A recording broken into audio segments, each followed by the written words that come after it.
Mehmed al II-lea a fost cu siguranță cel mai atipic sultan otoman. Gusturile și preocupările lui nu au mai fost repetate de alți sultani. Cu el ajunge la apogeu și se încheie o epocă în care creștini și foști creștini domină viața politică de la curte. Mehmed a fost și un important importator de creiere, dar și de talente artistice europene. Tunuri făcute de nemți și transilvaneni, portrete și decorațiuni în palat de italieni.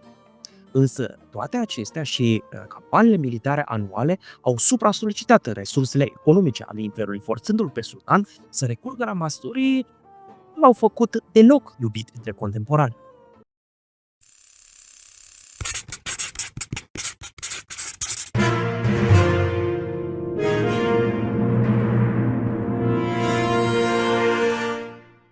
Vă salut! Numele meu este Adrian Gheorghe, sunt doctor în osmanistică și membru al proiectului internațional de cercetare Corpus Draculianum. Sultanul cuceritor al Constantinopolului vă cere să apăsați imediat butonul de abonare. Și fiindcă are gusturi rafinate, dar scandaloase pentru unii, așa cum vom vedea, vă mai cere să-l asortați cu un vin bun pe domeniile Davidescu.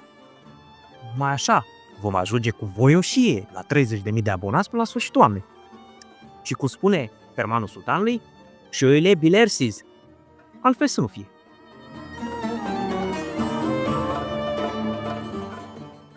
Mehmed al II-lea s-a născut pe 30 martie 1432 ca al patrulea fiu al sultanului Murad al II-lea. Mama sa, Huma Hatun, era o sclavă de origine necunoscută. Atenție! Nu este adevărat că ar fi fost fiul Despinei Hatun, soția sâlboaică a tatălui său, pe care o numește mamă într-un ferman din 1459. Aceasta este doar o formulare foarte reverențioasă față de o persoană cu care a avut relații deosebit de bune întreaga sa viață. Frații săi vitreci mai mari, Ahmed și Alaeddin Ali, au murit în 1437 și 1443 în circunstanțe neclare, probabil la fel și Hasan și Orhan. Ultimul dintre frați, Küçük Ahmed cel mic, adică a cărui mamă era o prințesă din Sfendia, a fost asasinat la numai un an la ordinul oaspătului sultan Mehmed al II. Între copiii lui Mehmed al II-lea, cei mai cunoscuți sunt Bayezid, viitorul sultan Bayezid al II-lea, Mustafa, favoritul mort al tatălui, și Gem, precum și fiicele Aishe și Gefherhan. După moartea suspectă a lui Ahmed, Mehmed a fost numit guvernator al Amasei, iar după cea a lui Alaeddin Ali a fost trimis ca guvernator la Manisa. Moartea celui din urmă în 1443 îl punea la numai 11 ani în postura de moștenitor al tronului, motiv pentru care a fost adus la Edirne în proximitatea tatălui pentru a se familiariza cu afacerile politice. Și nu numai, fiindcă Murad al II-lea își pregătea deja ieșirea la pensie, căutând liniște departe de agitata viață politică și de numeroasele intrigi de la curte. În septembrie 1444, Murad a abdicat, punându-l în locul său pe Mehmed sub tutela lui Zaganos, Nishadji Ibrahim, abeleberului Ubeliei Hadım, castratul Tigăl și Habedului, a marelui vezir Chandarlă Halil Pasha și a judecătorului militar Bolaf Israel. În timp ce primii trei exercitau o influență ceva mai belicoasă asupra lui Mehmed, ale vezir încerca să-l tempereze. Tânărul sultan sese deja ochii pe Constantinopol, inspirat fiind de lecturile din viețile legendare ale lui Alexandru Macedon și Cezar. O să vedem imediat că educația și gusturile lui Mehmed au reprezentat un cocktail neașteptat pentru publicul larg de elemente islamice și europene. Asta i-a făcut pe unii contemporani, ca de pildă pe fostul său secretar italianul Giovanni Maria Angelello, să susțină că fiul lui Mehmed, Bayezid al II-lea, ar fi spus cândva că tatăl său nu a crezut în profetul Muhammad. Exagerări, desigur, dar că Mehmed a avut gusturi și preocupări atipice, unele dincolo de prescrierile islamului, nu poate fi negat, așa cum vom vedea imediat. Un astfel de element a dat naștere unor tensiuni serioase între Mehmed și marele vezir. Încă din 1444, Mehmed intrase sub influența învățăturilor unui trimis persan anonim al sectei Hurufi, care propaga o apropiere între islam și creștinism, și acum o făcuse cândva șeicul Bedreddin prin Dobrogea, cu 4 decenii mai înainte. Mehmed și opiniile religioase neconforme cu islamul ortodox au pierdut în fața mainstream-ului condus de Marele Vezir și de Marele Muftiu. Conflict încheiat cu execuția favoritului, tânărului sultan.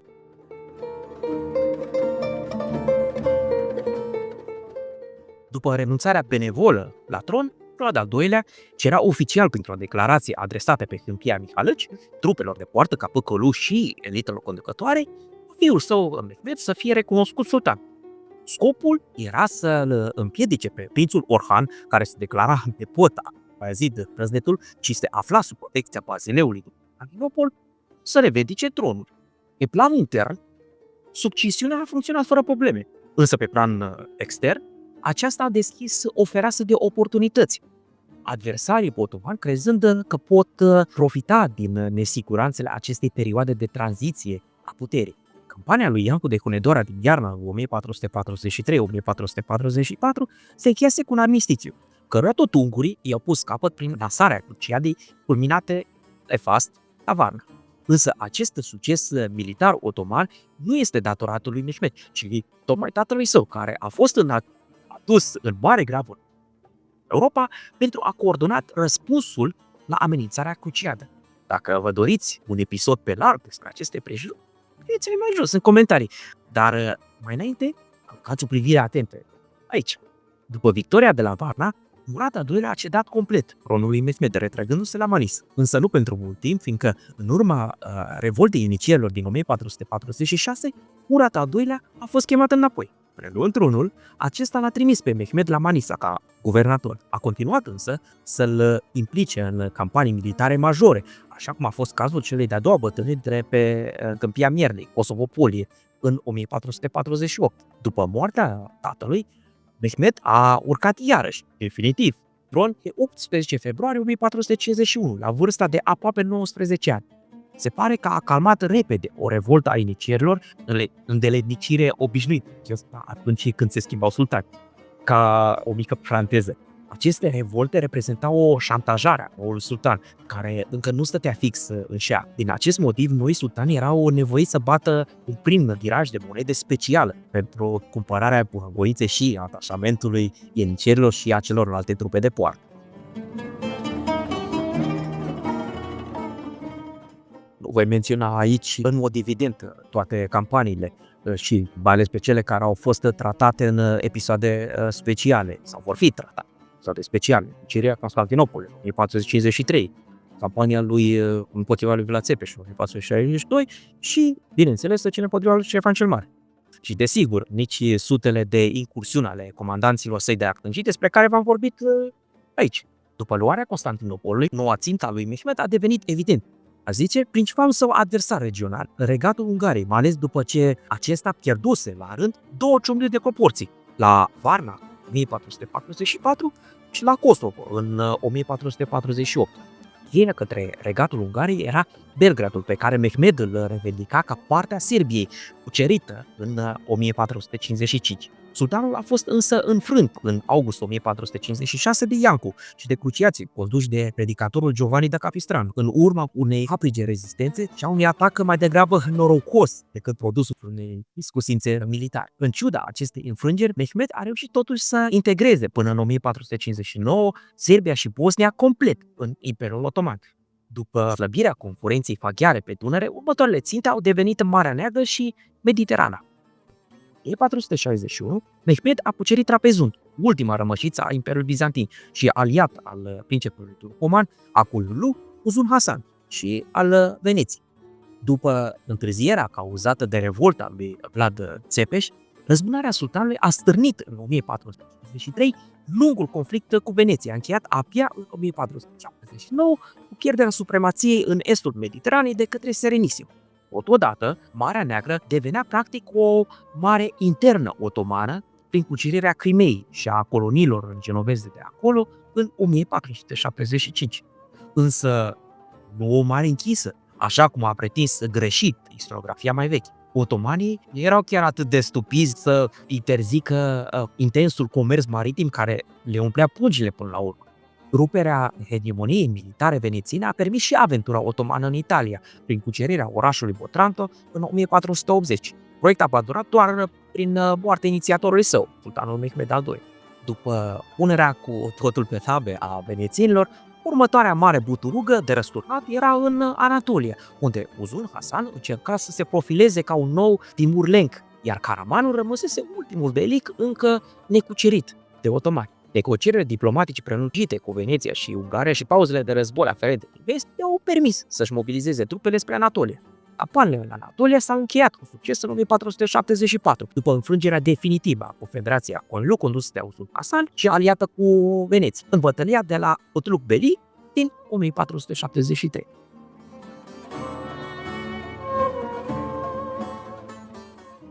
Suleiman, eroul de telenovelă și feblețe a gospodinelor românce, a rămas în istorie ca mare legiuitor. Însă nu el a fost primul. Mânat de ritmul alert care își prefăcea administrația, Mehmed a trebuit să creeze și instrumente legislative corespunzătoare. Trebuie să înțelegeți aici că putem vorbi de un imperiu otoman propriu-zis abia din timpul său, el fiind cel care a transformat moștenirea familiei sale în putere supraregională. Existau 3 tipuri de legi la otoman, ca de altfel în întreaga lume islamică. Legea divină, șeriat, legea lumească, canon, și obiceiul pământului, adet. Vorbim aici, desigur, doar de legea lumească, pornită din voința sultanului, deci, și care poartă un cuvânt de origine grecească, canon. O primă colecție de legi, Canun-name, este despre organizarea curții și a statului, care includea și permisiunea uciderii fraților de către sultani, despre care v-am vorbit aici. Legile lui Mehmed al II-lea referitoare la supuși care nu aparțineau caste militare, ascherii, au fost incluse în o altă colecție de legi separat. Reglementările incluse în aceasta nu erau însă pentru siguranța juridică a supușilor, ci aveau mai degrabă motive politice. O mare parte din acestea se ocupă cu aurul, argintul și cuprul necesar pentru monetizare, cu monetările de stat, cu producția și comercializarea sării, aliment strategic, cu producția de bunuri agricole și cu reglementările portuare și taxele vamale. Populația nemusulmană, zilmei, a fost împărțită în comunități de credință, numite mai târziu milet, fiecare având propria administrație cu dreptul de a aplica legi proprii, atâta vreme când nu erau afectați musulmanii și, bineînțeles, interesele cel mai adesea pecuniare ale sultanului. Creștinii ortodoși, creștinii armeni, catolici și evrei au fost recunoscuți ca astfel de comunități. Aceștia nu aveau voie să poarte arme, dar erau obligați la impozite mai mari, așa cum v-am arătat deja aici.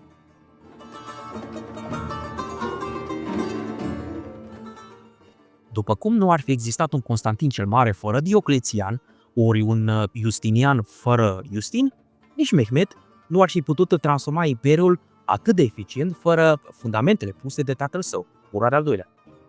De fapt, în ceea ce privește transformarea administrativă, cele două domnii trebuie privite la pachet. Fără bazele administrative puse de Murad, fiul său Mehmed nu ar fi putut stoarce de bani supuși pentru finanțarea numeroaselor sale campanii militare. Ce măsuri scandaloase pentru mulți contemporani a trebuit să ia, imediat. Dar mai întâi să vă vorbesc despre cel mai mare efort organizativ al lui Mehmed al II-lea, anume refacerea Constantinopolului ruinată în ultimele decenii de stăpânire bizantină. Și cum Mehmed l-a transformat în capitală a imperiului său sub un nume tot de origine grecească, Istanbul. În 1455, în Forul Taurii, a fost creat nou centru imperial, Seraiul Vechi, Sarai Atâc. Capitanii îi lipseau însă oamenii, în special meșteșugarii, comercianții și oamenii bogați.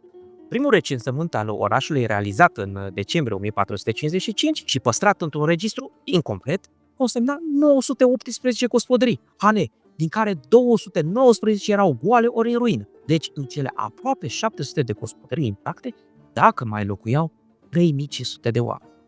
Repopularea a fost făcută prin diferite politici de colonizare, mergând de la scutiri fiscale până la relocarea forțată de întregi comunități. Sârghe. În jurul moscheilor, respectiv al bisericilor mai mari rămase intacte, au fost create mari cartiere, nahie. Acestea cuprindeau subdiviziuni numite mahale, în centrul cărora se afla de obicei o moschee mai mică, mescid, o biserică sau o sinagogă, rezultând practic comunități închise, coezii. Depopularea s-a făcut deopotrivă cu musulmani și nemusulmani, în timp ce puținii locuitori din oraș au fost încurajați să rămână. În 1477, în Istanbul și Galata, erau înregistrate 9486 de gospodării, hane musulmane, 3743 ortodoxe grecești, 1647 evreiești, 434 armene și 332 europene, alături de 651 de alte familii, inclusiv 31 de țigani. În total, 14.324 de gospodării și până la 100.000 de locuitori. Nu se includ soldații, elitele conducătoare și mulțimea de sclavi din aparatul lor. Deci, în numai 2 decenii, Mehmed a reușit să crească populația noii sale capitale mai bine de 10 ori. Intervențiile lui Mehmed al II asupra drepturilor proprietarilor de teren au fost considerabile. Această mișcare a fost posibilă grație recensămintelor extensive din timpul lui Murad al II-lea și a experienței căpătate în acest sens de birocrația otomană. Murad al II-lea a început o campanie de sistematizare și de asimilare birocratică, adică toți trebuiau să devină la fel și să viețuiască după aceleași principii. Spre exemplu, vechile familii aristocratice care puseseră definitiv și decisiv umărul la crearea statului otoman, ale căror autonomii au început să fie erodate sistematic. Membrii acestor familii, precum șefii de akângii, au fost transformați din aliați în administratori, din bei autonomi în sargia bei, adică guvernatori de provincii. Astfel, feudele lor au început să nu mai fie ereditare, ci au fost transformate în venituri concesionate, imar. Sultanul era practic singurul proprietar de pământuri și de alte bunuri imobile. Administrația a fost și invadată de renegați și sclavi, fie recrutați din copii creștini prin sistemul TSM, fie pur și simplu elite moștenite de la statele creștine cucerite. Toți aceștia depindeau direct de sultan și nu constituiau structuri autonome cu potențial de concurență, asemenea vechii aristocrații otomane. Tot mai multele campanii militare otomane tocau o mulțime de resurse, în primul rând financiare. Nu uitați ce tot vă spun mereu, războiul este în primul rând o puternică investiție financiară, motiv pentru care nu este mereu de preferat. Războiul este de obicei ultima soluție, fiindcă nu ți-a mai rămas alta. Cum Mehmed al II-lea își dorea și jucării, asta și cealaltă și cutare și nimeni nu era dispus să-i o cedeze, campaniile militare complexe au devenit o obișnuință în timpul domniei lui. De acum vă spuneam, mulțumită tatălui său, își permitea. Și când nu și-a mai permis-o, a recurs la măsuri care nu îl fac deloc iubit, deopotrivă, între musulmani și nemusulmani. De exemplu, toate terenurile pe care se cultivau orezul au fost confiscate pentru a asigura și a controla producția de orez, care era activitate strategică. Deși beneficiau de cele mai multe ori de scutiri fiscale, orezarii lucrau acum direct pentru sultan. Însă, cea mai scandaloasă măsură a fost confiscarea bunurilor fundațiilor pioase, efcheaf, adică a unor instituții de întrajutorare de sorginte religioasă, și transformarea acestora în fiefuri militare, imar, pentru a recompensa pe spahii care constituiau grosul armatelor sultanului, dar și pe birocrații cespi. O măsură comparabilă, deci, cu ceea ce a făcut Cuza cu averile mănăstirilor închinate. Toate aceste eforturi militare s-au răsfrânt și asupra monedei otomane, care a trebuit să fie depreciate practic la fiecare deceniu. Nu cu mult, însă trebuie să știți că numele lui Mehmed al II-lea apare pe numai puțin de 6 serii monetare de argint, cu mult peste tot ce au făcut ceilalți sultani. Și tot din timpul lui Mehmed, sistemul monetar otoman devine trimetalic, lângă monedele de cupru și argint, adăugându-se cele de aur, numite altun sau sultani. Această monedă a fost introdusă oficial în ultimul an al conflictului cu Veneția, al cărui ducat era practic dolarul vremii și standardul după care s-a orientat și noua monedă otomană. Această monedă, bătută exclusiv la Istanbul și purtând numele monetăriei Constantiniei, a înlocuit treptat ducatul venețian, original și mai ales pe cel contrafăcut masiv de otomani, Firenghii Filurii sau Efrengie, cum îl numeau ei.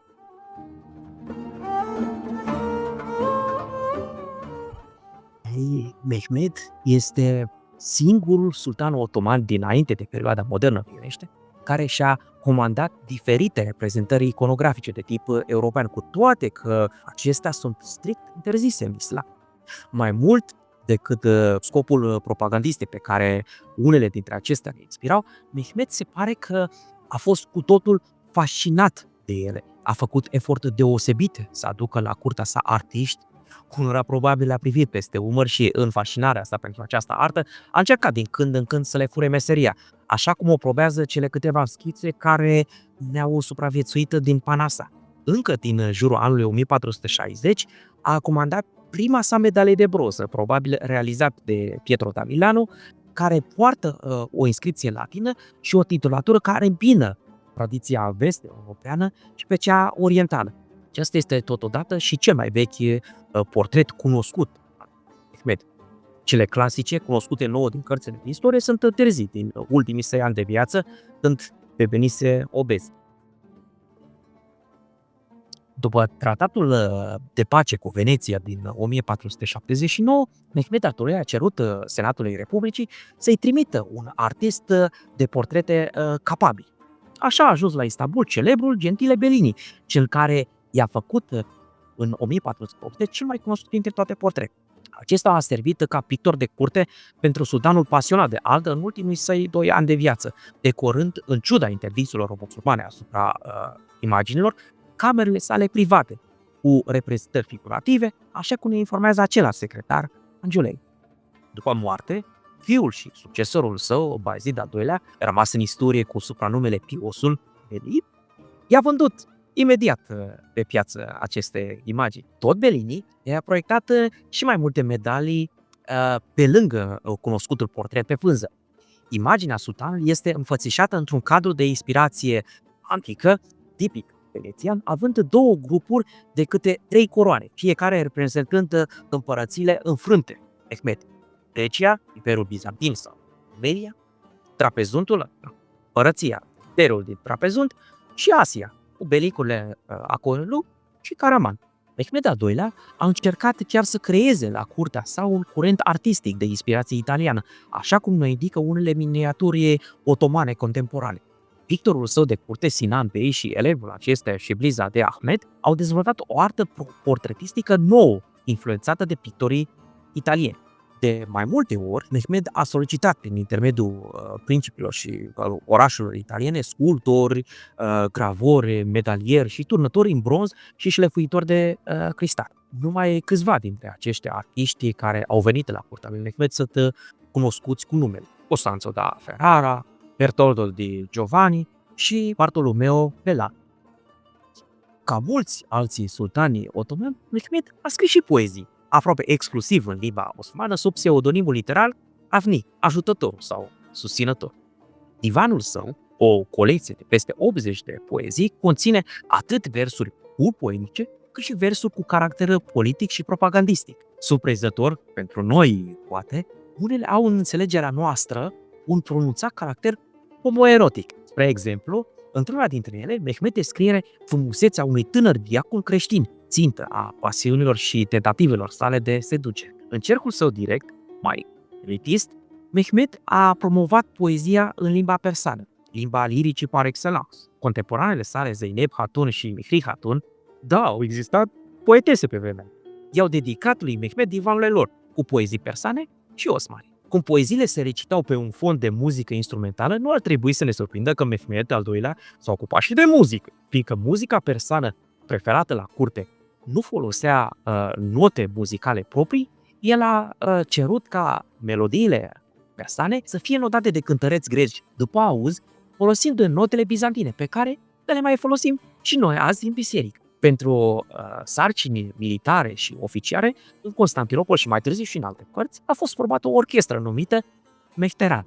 În apropierea vechiului serar a fost construit un complex numit inițial Nevbet Hane, iar mai târziu Mehterhane, în care erau adăpostiți muzicienii de Mehter, care erau organizați în presle, adică esnaf. Acest complex a dat mai apoi și numele celebrii Mehterhanele, vorbit aici colegul Eduard Rus.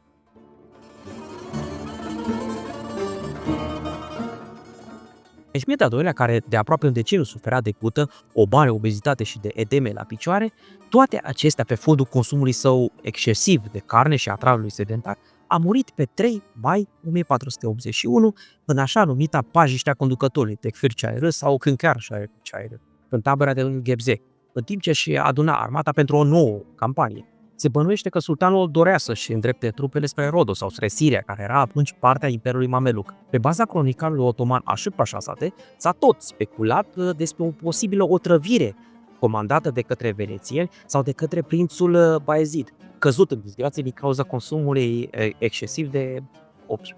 Pentru a evita o revoltă, moartea lui Mehmed a fost ținută secret, iar trupul său transportat la Istanbul sub pretextul că sultanul trebuie să meargă în hamam. După câteva zile, comandantul gărzii palatului și un balsamier au scos organele decedatului, fiindcă începuse să pută groaznic. Însă, încă de pe 4 mai 1481, Ishak Pașa, guvernatorul Istanbulului și susținător al prințului Bayezid, l-a pus provizorul pe tron pe fiul cel mare al acestuia, Corkut. Când au aflat indicierii de moartea lui Mehmed, la porunca aceluiași Ishak Pașa, au pătruns în oraș și l-au ucis pe marele vizir Karamanli Mehmed Pașa, care era un susținător al lui Geb. În cele din urmă, Ishak Pașa a reușit să îi liniștească cu obișnuitii sagi cu bani, până la sosirea lui Bayezid pe 21 mai 1481. Mehmed al II-lea a fost îngropat în complexul moscheii Fatih, construit de el. Dacă v-a plăcut acest episod și dinurile domnești de pe domeniile Davidescu și dacă doriți să aflați mai multe despre otomani, scrieți-ne pe lar mai jos. Noi vă citim toate comentariile, chiar dacă nu putem răspunde de fiecare dată. Dacă ne apreciați, nu uitați să ne premiați cu abonare, care pe dumneavoastră nu vă costă nimic, însă pe noi ne pune la inima sultanului Agorid, care ne propune la tot mai mulți amatori de istorie adevărată. Până atunci, eu dau iarăși mărire măriei sale Vlad, partenerul de cafteală din 1462 al lui Mehmed Cuceritorul, care vă mulțumește pentru fidelitate și vă transmite prin mine umilul lui Logofăt. Și Dumnezeu să vă vestenească. Amin.